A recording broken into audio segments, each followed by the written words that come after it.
Tudo bom, pessoal? Antes de começar esse vídeo é muito importante para muitas pessoas e vai fazer vocês pensarem em algumas coisas que talvez vocês não estejam pensando. Mas eu vou pedir uma gentileza para vocês. Eu vou pedir para eles escreverem bem grandão aqui para vocês, ó, o meu canal no X, né? O antigo Twitter, agora o X. Eu vou pedir para eles colocarem aqui. E eu vou pedir para vocês que se inscrevam lá e me sigam lá, porque eu vou colocar uma série de artigos, matérias que eu escrevo, opiniões, notícias. Às vezes eu não consigo gravar um vídeo, eu tenho feito de tudo para conseguir gravar vídeo. Semana passada vocês devem ter visto, eu gravei um único vídeo, a gente já estava usando vídeo que são shorts, que eram antigos, que foram recortados, que eu tinha já deixado gravado. Ou seja, às vezes o tempo não dá para eu fazer e eu tenho que focar para estudar e montar processo, né? Esse é o meu trabalho. Então, muitas vezes eu não consigo gravar vídeo constantemente para vocês. Mas, na hora que eu estou sentado no quarto, à noite, na cama, lendo alguma coisa, eu consigo postar alguma coisa, escrever alguma coisa e compartilhar com vocês. Então, por favor, entrem lá no X, sigam a gente, eu vou pedir para eles deixarem aqui para vocês, geralmente fica em todos os vídeos aqui no cantinho também, mas eu vou pedir para vocês essa atenção especial, porque eu vou colocar muitas coisas lá, principalmente porque essa plataforma aqui está me bloqueando com relação a alguns assuntos.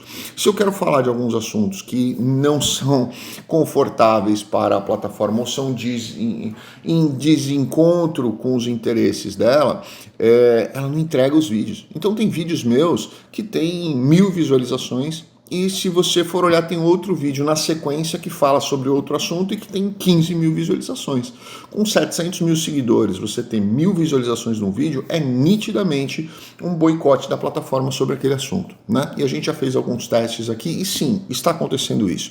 Muita gente reclama, mas eu sou um que está vindo agora aqui porque eu estou realmente de saco cheio disso, dessa oratória de liberdade de expressão, inclusive plataforma que está processando pessoas no Brasil por supostamente não deixarem postar o que eles querem ou não terem liberdade de expressão. Ela é uma própria plataforma que faz esse bloqueio de liberdade de expressão. Então é curioso isso, né?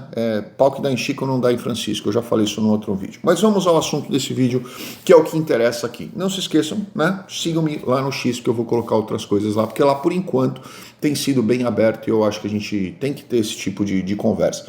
Responsável pelo que eu falo, e a plataforma me veta se eu falar mentira. Mas se eu não estou falando mentira, é uma expressão, uma liberdade minha de dizer o que eu quero, e eu estou falando verdade, mesmo que seja contrário ao interesse da plataforma, né? Cadê a tal da liberdade de expressão? Que ela tanto busca, não é verdade? Mas vamos lá. O que acontece aqui? Eu escolhi esse vídeo para falar porque eu não posso falar nomes de pessoas que fazem parte de partidos. Certo? Vocês vão entender aqui. Aí eu vou ficar falando aqui com vocês que nem as outras pessoas falam. O Marcílio, que é o professor de história, ele usa muito, coloca a primeira palavra, primeiro divide a palavra para a plataforma não bloqueá-la. É um absurdo isso. Mas vamos lá. Um político, né, da Flórida, o mais importante ali da Flórida, né, num estado, quem governa o estado, ele deu uma declaração e eu vou deixar o vídeo dele aqui embaixo, se vocês quiserem, vocês vão assisti-lo no vídeo de baixo, não no meu. O vídeo está aqui embaixo, onde ele diz claramente que ele está incentivando as empresas da Flórida a não contratarem pessoas que estejam no visto H1B ou que estejam com sponsorship aplicando para um H1B. Preste atenção nisso. Por quê? Porque quinta-feira passada eu conversei com uma pessoa que marcou uma reunião comigo e ele veio para essa reunião já dizendo para mim, na quinta-feira, olha, Daniel, eu conversei com o advogado José e o advogado José me disse que era melhor eu aplicar um H1B. Eu costumo sempre olhar para as reações da imigração, né? As reações dos governos, da imigração, de quem está com a caneta na mão e manda na brincadeira. Essa é a realidade, né? Então você olha para a USCIS, você vê ali os índices de aprovação e de negativa de processo, você vê o que eles estão querendo naquele momento, tem momentos que eles querem mais um de determinado perfil, tem momentos que eles querem outro perfil, e é burro quem fica insistindo em dizer, não, eu quero isso porque eu quero isso. Não, você quer Você quer o resultado. Você não interessa se você vai vir num EB1, num EB2, num EB3, num EB5. Não interessa o título, né? Se você se qualificar para algum deles, você tem que ver com o seu advogado se aquele é o melhor para você. E aí você vai aplicar o melhor para você para ter o melhor resultado. Porque no seu passaporte não vai vir dizendo que você veio com um EB1 ou com um EB2. Não é mais chique ou menos chique você ter uma letra ali. O chique é você ter o seu green card na mão, não é verdade? Então, muita gente fala, não é EB2, é EB2, é EB1, é H1B, mas não tem a menor ideia do que estão falando. E quando essa pessoa veio falar comigo, eu falei, olha, nós suspendemos as aplicações de H aqui no escritório. Por quê? Porque nitidamente o líder máximo do país, ele entendeu que não quer H1B, né? E se você for lembrar, lá em 2017, ele também era o líder máximo do país, que infelizmente a plataforma não me permite falar o nome, ele colocou uma suspensão em H, F, M, J e L. Aí H e L foram derrubados pela corte. Os outros ficaram por mais uns 6 meses. Pesquisem aí, vocês vão ver isso, tá? E agora ele fez a mesma coisa, só não fez com o L porque as multinacionais não deixam, mas que brigaram absurdamente, mas elas não deixam, mas que eles brigaram absurdamente para manter os L's, então acabava com o executivo aqui.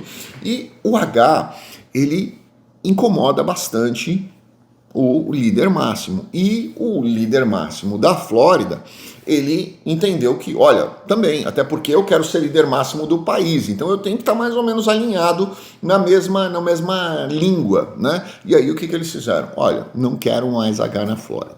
Vou falar para as empresas não contratarem mais pessoas que estejam com visto H. Então nós temos o líder máximo do país, nós temos colocando $100 mil de depósito, tá? Para quem quiser fazer a aplicação de H. Nós temos o líder máximo da Flórida, que é um dos estados mais ricos dos Estados Unidos, tá? Depois do Texas, mas ainda é um dos mais ricos dos Estados Unidos, brincadeiras à parte. E nós temos a USCIS dizendo, olha, vamos ficar esperto aí com visto H, porque não é o que a gente quer. É o tipo de profissional que não está sendo bem visto na hora de aplicação de um processo. Tá? Eu expliquei isso para o meu cliente foi lá e falou para o advogado, e o advogado disse que não, eu estava falando besteira, que não tinha nada a ver. Agora nós temos o líder máximo da Flórida concordando com o líder máximo do país, que concordou com o que eu disse, dizendo que não é o visto que eles querem, certo? Então eu estou trazendo isso aqui para vocês e vou deixar aqui na descrição do vídeo o vídeo da entrevista do líder máximo da Flórida, contando para vocês qual é a opinião dele e o que ele está dizendo para os empregadores. Cuidado com visto H.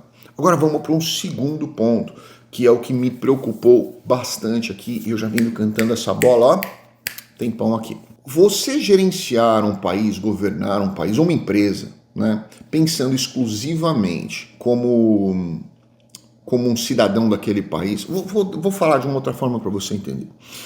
Eu acho que imigração é uma coisa que um cidadão americano, não aquele que adquiriu a cidadania, esse ok, mas um cidadão, aquele que nasceu no país, ele não entende nada de imigração. Ele tem a visão dele do país dele, o que eu acho que é muito certo, tá? Então eu acho que sim, um diretor do DHS, ele tem que ser um cidadão nato americano, eu concordo com isso, tá? Mas as pessoas que o aconselham e as pessoas que estão em volta dele, eu acho que deveriam ser imigrantes. Porque a gente vê eles tomando algumas atitudes, a gente sabe que os imigrantes têm o jeitinho de contornar isso, né? Quem é imigrante, escuta muito imigrante. E se você é um cidadão nato, a maioria dos seus relacionamentos e tudo mais, desde pequeno, são pessoas que fazem parte da sua comunidade, né? E eu estou fazendo isso aqui como uma crítica muito positiva, sugerindo até que eles pensem nisso, né? Se é que algum deles me segue, eu imagino que sim, mas até para ver se eu não falo besteira, mas eu sugiro isso, que eles reflitam sobre isso. Porque o que acontece? Quando você veta, por exemplo, um visto H, na grande maioria, são salários médio-baixos, tá? Na grande maioria. Porque salários médio-altos ou mais altos, ele não vem por um H, ele vem por outro visto.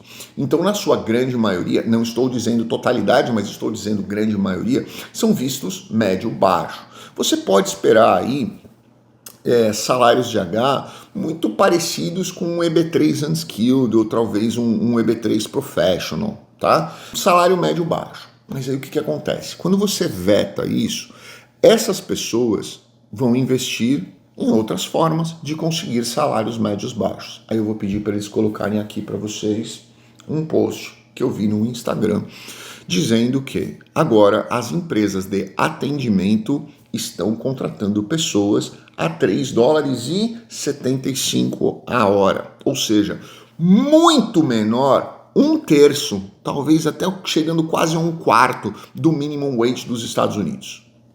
Pensem nisso. Eles estão contratando, não podemos contratar aqui? Não tem problema. Vamos contratar por um quarto do valor lá nas Filipinas. Aí nós vamos colocar, sabe aquela moça que atende você no McDonald's, ou do Burger King, ou do Starbucks, ou de qualquer lugar, que atende você ali via remotamente, ou a pessoa que atende você do American Express, né? American Express me liga, eu desligo na cara, porque é voz de indiano. Eu não sei se é scam ou se é de verdade. Eu desligo.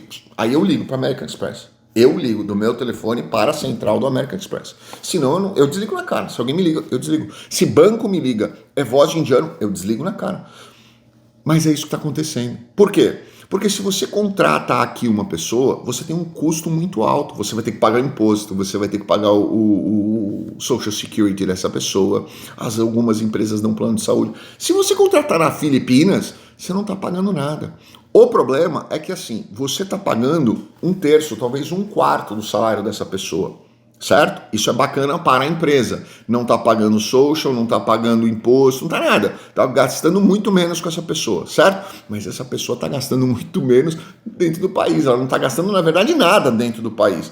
E nós estamos tendo uma saída de dinheiro muito grande contratando essas pessoas fora. Então, eu imagino que o chefe máximo do país e o chefe máximo da Flórida sabem disso.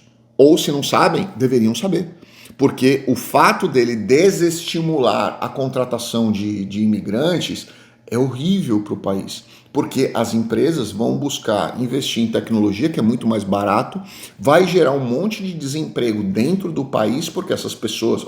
é mais barato eu contratar uma telefonista por meu escritório, né? É mais barato, é telefonista mesmo.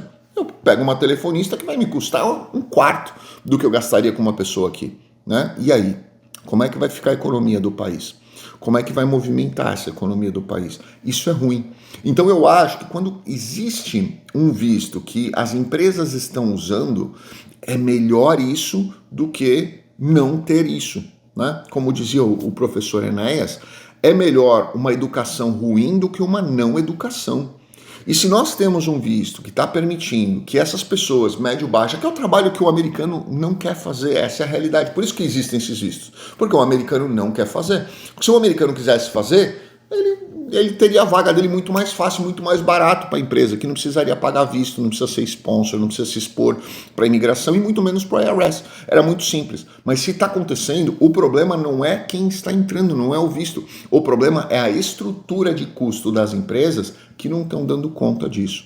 Esse é um ponto que eu deixo aqui só para as pessoas refletirem. Eu não estou fazendo uma crítica, não estou dizendo que está certo ou que está errado, mas eu estou dizendo, olha, nós temos um chefe máximo de um país dando uma opinião clara em cima de um H1B, que é um visto, na sua maioria, não é totalidade, mas na sua maioria, médio-baixo. E nós temos salários médios baixos que estão saindo. Consequentemente, as empresas não vão contratar mais alto, elas vão pegar gente fora e vão informatizar a situação, vão automatizar a produção. Então quem acha que está naquela história de não, nós vamos industrializar o país e vamos bombar de emprego, isso é um sonho dourado de 1970, funcionava em 1970. Hoje as empresas vão gastar um dinheirão, que elas vão financiar isso a perda de vista, elas vão alavancar esse dinheiro, vão colocar um monte de maquinário, vão contratar 5 pessoas para fazer a operação e manutenção desse maquinário e está resolvido o problema. Não vai ter uma contratação em massa, mas sim uma colocação de tecnologia em massa. Nós vamos simplesmente dar dinheiro para esses grandes fabricantes de grandes máquinas para produção em massa. Essa é a realidade, tá? Então, eu não acho que o H1B seja o problema. Eu acho que o mercado é que precisa de um reajuste dentro das empresas para que a coisa realmente engrene, entendeu? Por isso que eu dei a sugestão dizendo, olha, talvez os conselheiros dessas pessoas que estão levando isso para esses grandes líderes, tanto o líder da Flórida como o líder do país, né? Eu acho que essas pessoas não estão olhando por esse lado, porque essa situação ela pode gerar sim um desemprego monstruoso, porque está impactando num visto que é um visto médio-baixo, porque o trabalho que o americano não quer, não gosta e não vai fazer. Essa é a realidade, tá bom? Deixa a sua opinião aqui com respeito. Por favor, não se esqueçam de se inscrever no Twitter, no X, né? Eu vou pedir para eles colocarem de novo aqui, porque lá eu vou trazer alguns outros assuntos que infelizmente aqui a gente não está conseguindo falar. Eu acho um absurdo isso, mas enfim. Vamos falar em aonde permitem que a gente fale, onde ainda permitem que a gente fale, que a gente traga alguns assuntos de debate, que a gente traga algumas coisas que podem ser desconfortáveis para as pessoas, mas que fazem com que elas saiam de dentro de uma bolha que elas se colocam de só ouvir o que elas querem. É importante as pessoas aprenderem a pensar, refletir e enxergar o cenário para que elas possam prever e prevenir o que eventualmente pode acontecer com elas próprias. Grande abraço, fiquem com Deus, boa semana. Obrigado.